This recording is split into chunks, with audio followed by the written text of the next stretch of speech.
Here we are, gang, week number 12 of the 100 Days Lion Diet Challenge. What have I learned from this week? There's a big freaking difference between cultural nourishment and just flat out freaking gluttony.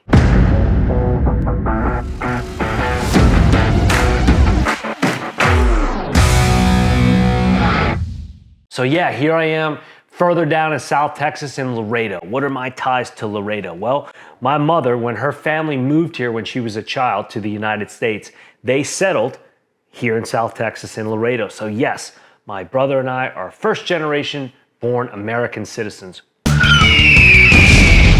So because of my mother growing up here, I've spent a lot of time here myself throughout my life, coming for summers, sometimes spending the entire summer here. Yes, the summer in Laredo, Texas. People would say, what are you, crazy? Because it can get hot. And by hot, I mean up to like 120 degrees hot. So when people would think we were nuts for coming to spend summers here in Laredo, but we did.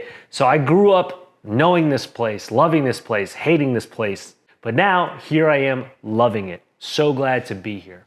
And what was my first order of business upon arrival? Unload the vehicle and straight to HEB. Had to get a lay of the land and see what was offered here in comparison to San Antonio. Great selection of beef again here. South Texas, I love you for it. HEB, on point. Went right to the butcher section, found my butcher, great guy, immediately friendly, just like my boys in San Antonio. Cut me this nice, beautiful 2.5 pound piece of prime brisket. Can't beat those prices. Again, just like in San Antonio, $7.99 a pound. Love it. So once I did that, which was on a Friday, now the weekend's upon us. Well, what am I gonna go do? I gotta go find some of my old spots, the places I used to go to. Why?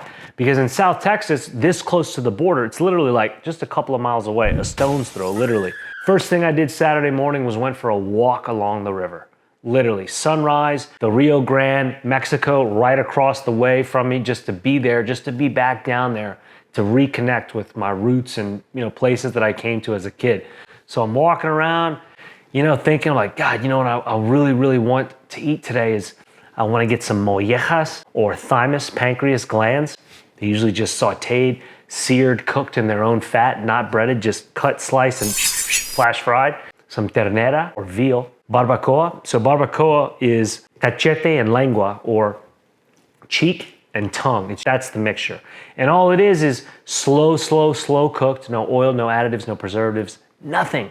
Just the beef cooked upon itself for hours and hours very slowly. It gets real mashy and mushy, just like this glob of goodness, and salted to taste, and that's it. But barbacoa is like, man, there's a cornerstone in my heart for it.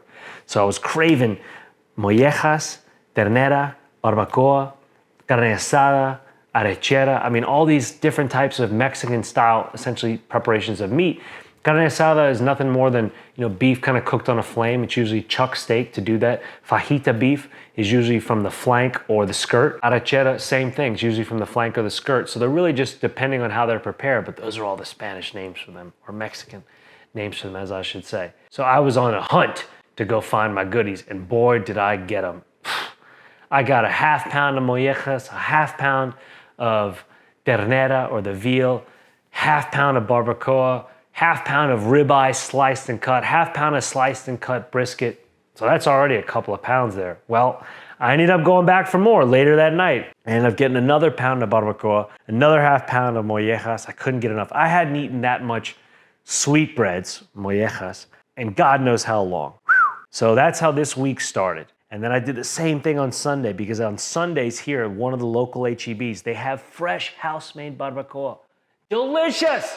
Right there, there's one guy, he's got like a cart stand. He's scooping and serving barbacoa. Fresh barbacoa, menudo, and carnitas. So the menudo is more of a stew with beef in it. And then your carnitas are gonna be your pork cooked slowly, similarly to the barbacoa.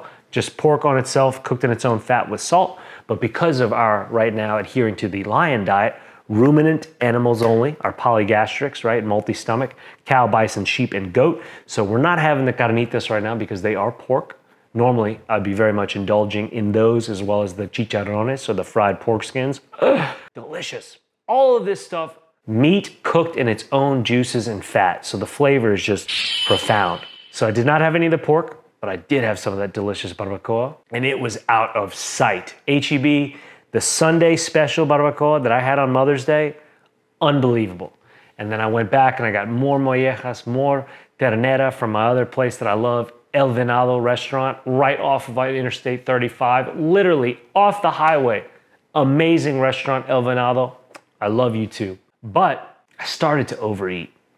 And by overeat, I mean, I was indulging like a glutton. There's a big difference between me reconnecting with my culture and my roots and feeling this emotional nourishment that I was getting from having all these experiences, definitely. But I was abusing it too. I was eating so much, I was getting so full, and then going to sleep and eating, close to my bedtime, waking up, feeling full still, not what I like to do. That's not feeling good. That's not being optimal. And that's being, like I said, it's being a glutton, it's being greedy. It's taking something that's great and turning it into something that's not, right? Something that's pure and beautiful, like having an emotional and cultural connection and deep and honest nourishment to the soul, and thwarting it into something that's just not that. I'm glad that it happened because I had a great revelation or bits of enlightenment to know that that's not what I want to do. And so it's no longer what I am going to do. So like I said, I'm not mad about any of that.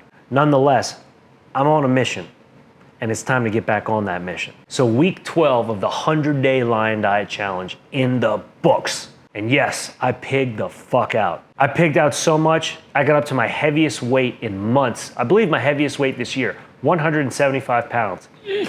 So it's time to get back on track and stop being a pig.